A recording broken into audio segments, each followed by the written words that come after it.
if a number x is chosen at random from the numbers -2 -1 0 1 2 એટલે x number છે ને એ number કેમાંથી select કરવાનો છે -2 -1 0 1 2 what is the probability that x square is less than 2 x square છે x square ની probability find કરવાની છે પહેલા તો x કયા છે -2 -1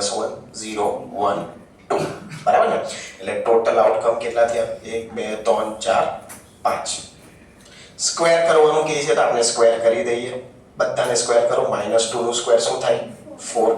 -1 નું સ્ક્વેર શું થાય 1 0 નું સ્ક્વેર તો 0 થાય 1 નું સ્ક્વેર 1 થાય 2 નું સ્ક્વેર શું થાય 4 ઓકે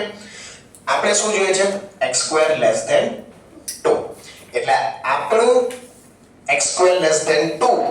કયા કયા છે પોસિબલ આઉટકમ આપણા જોઈએ આ x સ્ક્વેર ની વેલ્યુ છે